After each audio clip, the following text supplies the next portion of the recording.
We'll tell you about a community effort to increase vaccinations in the 4 states. Plus, the city of Joplin releases more information about what they're calling a cybersecurity incident, including how much was paid to whoever was responsible.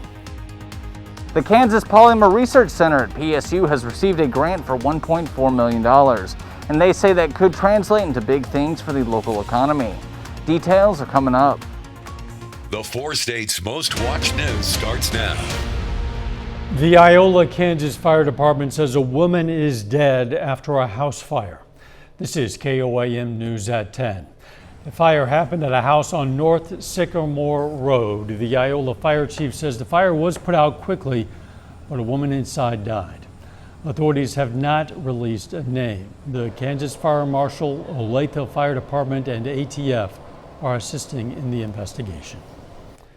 Community leaders and advocates come together to host a COVID vaccine clinic. Tuesday, we told you about an effort between health officials and community leaders to convince more people to get the shot. Well, that effort culminated today with a vaccine clinic at Access Family Care using the Moderna vaccine.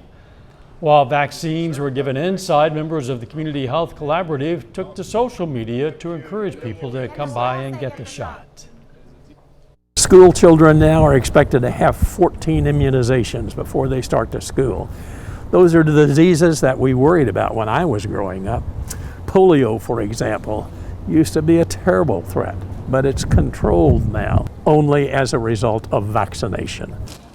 People who preferred the Pfizer vaccine were told where they could get it. Some people also participated in a drive-through testing clinic.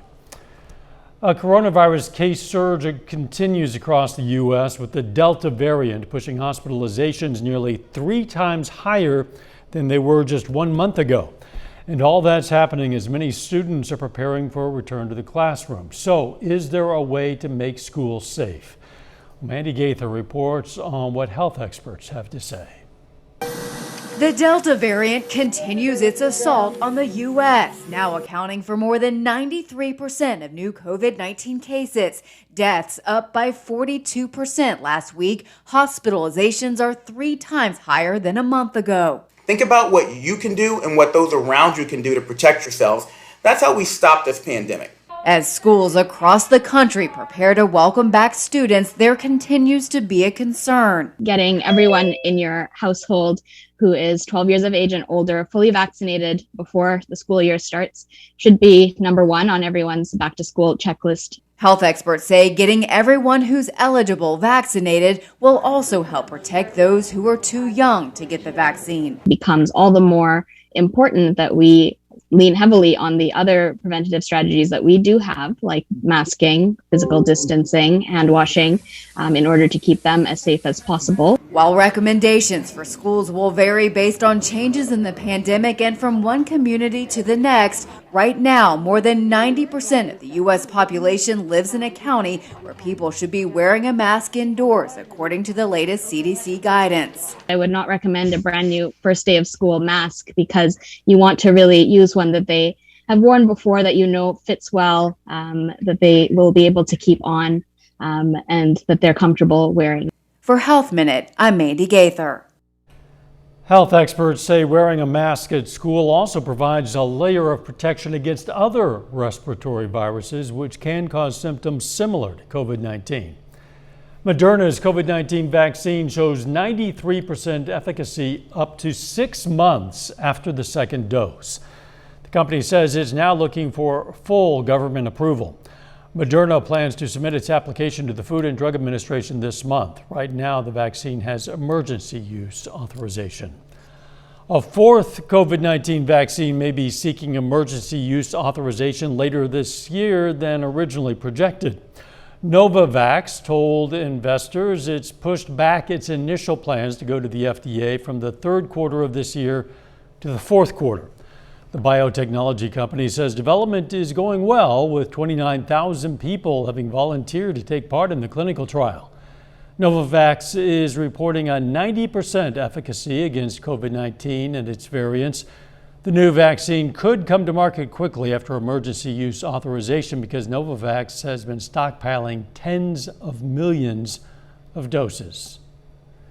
Nick Kelly joins us on this relatively mild night. Nick. It certainly helps to stay mild, Dow, especially with cloud cover passing by.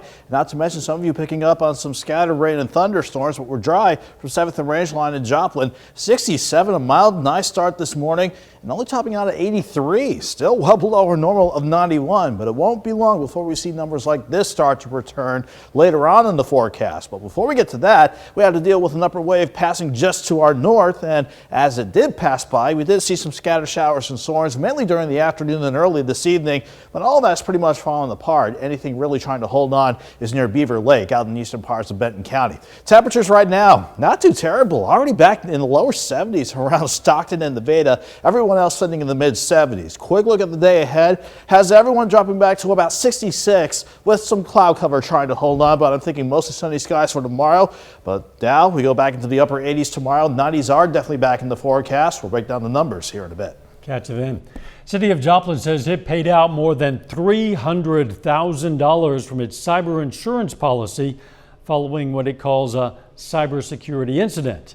That incident happened last month. It shut down the city's online services like bill payment and the COVID-19 dashboard. Those services have since been restored, and today the city released more information about the incident. The city says they paid the, quote, unauthorized individual responsible for the incident $320,000 from the city's cyber insurance policy. They've called in help from an IT forensics firm to help with the investigation. The city says they're not releasing any more information because they say it could, quote, jeopardize the integrity of the investigation and also expose the city to future risk and attacks. Police arrest a Missouri murder suspect in Kansas, and they say an Iola woman was trying to help him evade capture. Authorities arrested 19-year-old Robin Morales Sanchez, who they say stabbed and killed Moises Hernandez Sanchez and stabbed another victim in Ashland, Missouri. Police found Morales Sanchez in Iola with Sarah Malky, who police say was helping him flee the country. Morales Sanchez is charged with second-degree murder, first-degree assault, and 2 counts of armed criminal action. Malky was arrested on charges of hindering prosecution of a felony. The National Institute of Standards and Technology has awarded PSU's Kansas Polymer Research Center a $1.4 million grant. KOAM's Mike Mahoney spoke to the center's executive director and its associate professor as well to learn how that grant will aid the local economy. Basically, everything we're doing is focusing on generating jobs in this area. Tim Dawsey, Executive Director of PSU's Kansas Polymer Research Center, says the $1.4 million grant the center just received will allow them to keep researching ways the plastics and polymers industry can assist local agriculture. We got agricultural products, byproducts, and waste. We need to figure out some other things to do with those. So if we can look at those materials and say, hey, we can make value-added materials, polymers, if you will, from those materials, everybody wins. We bring manufacturing opportunities in. Our excellent graduates who are recruited all over the nation have the opportunity to stay right here in the region. Dawsey says the research the center is doing on farm byproducts that often end up in a landfill could be the key to not only recycling, but to creating brand new industries for the 4-state area. We can make insulation from this. We can make cushioning materials from this. We can make acoustic materials from this. We can make decorative materials from this.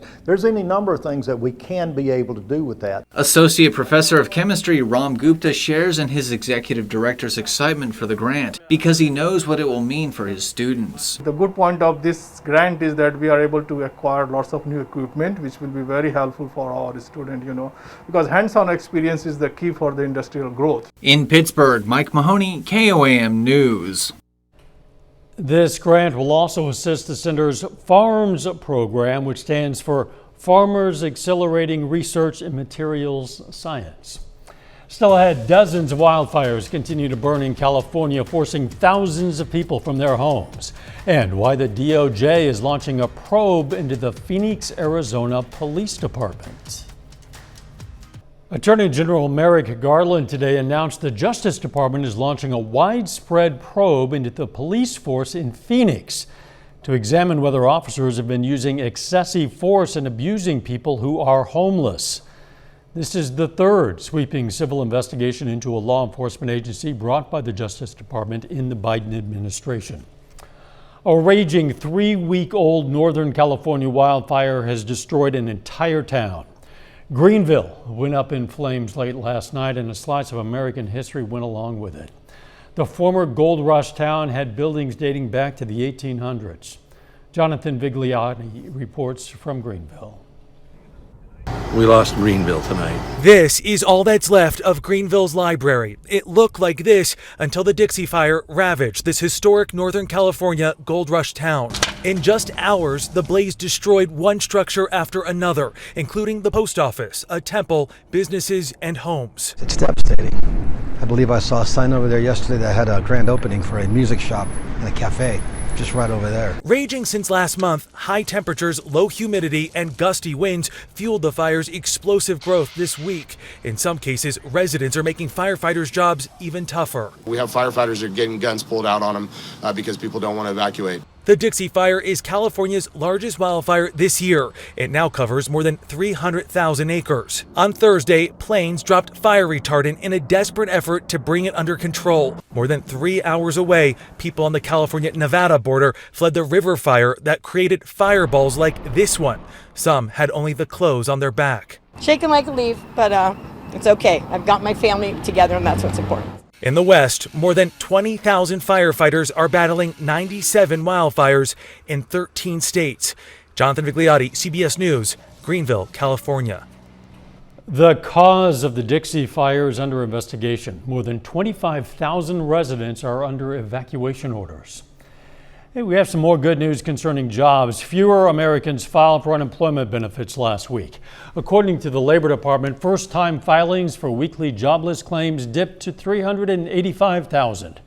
Meanwhile, continuing jobless claims fell to below 3 million. That's the lowest since March of last year.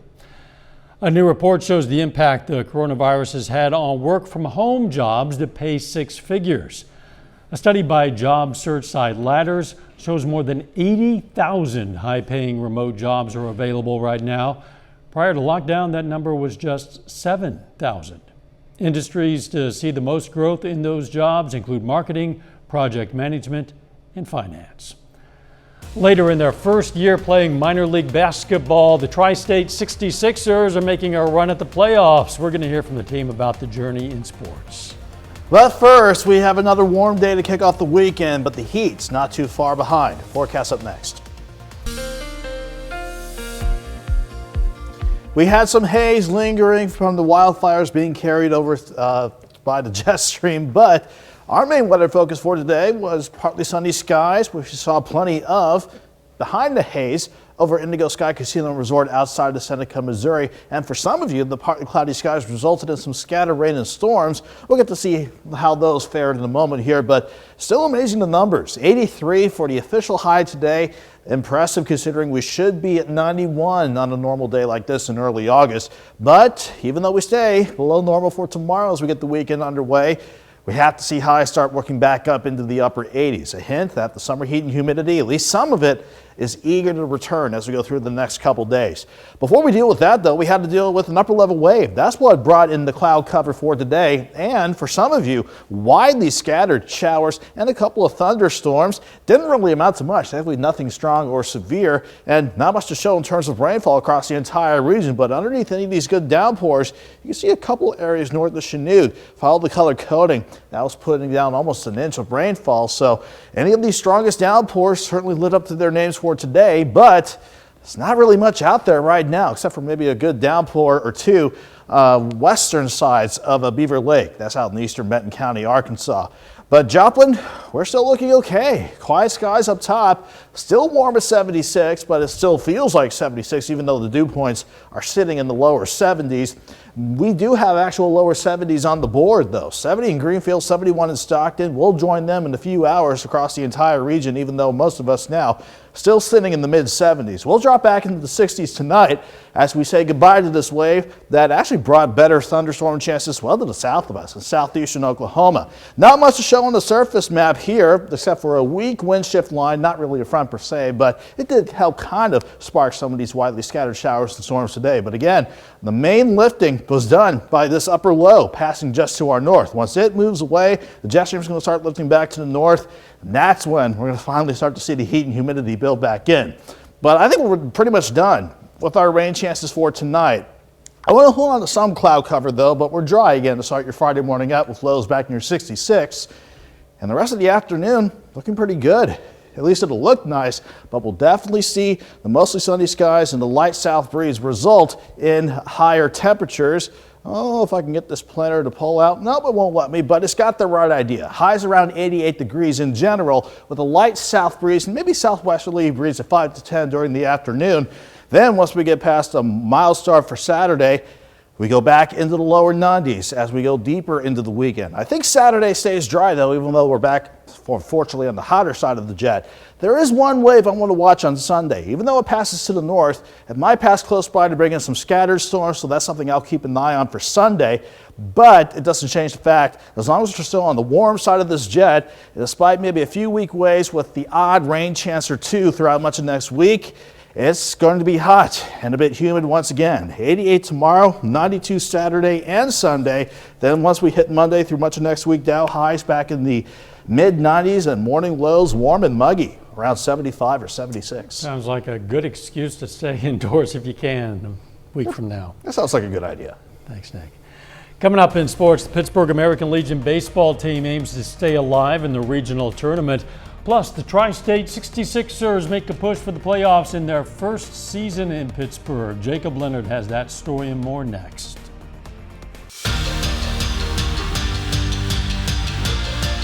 The Pittsburgh American Legion baseball team is playing in the Mid-South Regional Tournament this week in Nebraska. The Post 64 faces elimination today after falling to Oak Grove, Missouri on Wednesday. Pittsburgh playing Gretna Post 216 out of Nebraska, with the winner staying alive in the tournament. Unfortunately, Post 64 sees its season come to an end today, falling in this one 3-0. Well, the Tri-State 66ers are in their first year playing minor league basketball in Pittsburgh. The 66ers have a chance to make the playoffs with just 2 regular season games remaining. And Danny Terzer has more on how the team is trying to extend their first season in Pittsburgh. The Tri-State 66ers are trying to make a statement in their first season in the PBA. Pick it up, let's go! The desire actually came after we won our first game. Everybody kind of looked at the league and was like, we can do this. Like it's attainable, it's not impossible. So once we got that first win under our belt, guys started to like lock in and focus more. Everybody, figured out what their role was, and everybody started doing their job. There's 2 games left in the regular season, and a playoff spot is on the line. We just joined the league late, and to know that we're able to do this and have a chance to play in the playoffs the first year, that's great. It's heating up, who wants it? We know what we've worked for. So it's time to go get it. It's time to prove to everybody, hey, you guys didn't want us here at first, now we're here. The same type of passion, the same type of drive you guys going right now, we got to keep that going. We have 2 games left, baby. Everybody comes from a background of struggle. Nobody had anything given to them. Everybody's had to earn their spot. So I think a lot of us have a chip on our shoulder. So it kind of gives us that, that extra drive, that extra push to, want to win it all. A ticket to the postseason will be hard-earned. The 66ers play the top team in the division at home on Saturday. It's been amped up. It's been very intense. Coaches intensified practice a lot. We've also been doing individual workouts and stuff like that. So yeah, it's been very intense. I'm just ready to play. This could be the game-winning shot right here. We're coming out, we're fighting like some caged pit bulls, so we're coming out to go do it. In Pittsburgh, Danny Terzer, KOAM Sports. Now, the 66ers host the Louisiana Kingdom Riders on Saturday. That game is at 5 o'clock at the Pittsburgh YMCA. Now, the U.S. men's basketball team will play for gold at the Tokyo Olympics. The United States beat Australia earlier today, 97-78 in the Olympic semifinals. Kevin Durant led the way with 23 points. Now the U.S. will try to win its 4th consecutive gold medal, facing France on Saturday. We're down to just 9 days until the Kansas City Chiefs play their first preseason game. Kansas City hits the road to San Francisco on the 14th in their first of just 3 tune-up games. Now this week, Chiefs have been in full pads at practice. Today, actually the 3rd day of full pads. Head coach Andy Reid says There's been good competition in one-on-ones and two-on-two drills, but they've also kept things up-tempo and moving quickly, and that's helped them avoid competition getting too heated, like that fight at Giants camp this week. We try to go at a fast pace and try to get as many plays in, and it's, you get in a fight and it kind of drains the system. Like you're not going to be doing very good the next play, and that's what you're putting on tape. I'm not big on fighting. I mean, that's not my deal. We're not, this isn't ultimate fighting or something. This is football. We're trying to go fast and try to be accurate and put out on the play. If you do that right, you'll be too tired to fight. And that's it for sports. We're back after this. Take time now to honor a local veteran, Sergeant First Class Billy Marker. The Miami, Oklahoma native served in the U.S. Army, and we are proud to salute Sergeant First Class Billy Marker, tonight's four-state hero. The Easy Living organization of Joplin tonight hosted an Easy Living prom for adults with disabilities. The event was held at MSSU. It had been held every year since 2014, but was canceled last year because of COVID. Organizers say it gives adults with disabilities a chance to have a fun night out. Looks like fun. The Easy Living organization provides services to people with developmental disabilities. They're located on West Wildwood Ranch Parkway in Joplin. People dressed up, looking good. The weather's looking good at the moment, but things are going to change eventually. Yeah, we can squeeze out one more day with highs in the 80s. 88 tomorrow, then we're back in the 90s starting Saturday. Final sports news. The Tri-State 66ers once again play on Saturday at the Pittsburgh YMCA, playing at home for a playoff spot. $10 for adults, $5 for kids. Game time, 5 o'clock. Wish them well. Thanks for joining us. Don't forget our morning show, and let's make it a great tomorrow.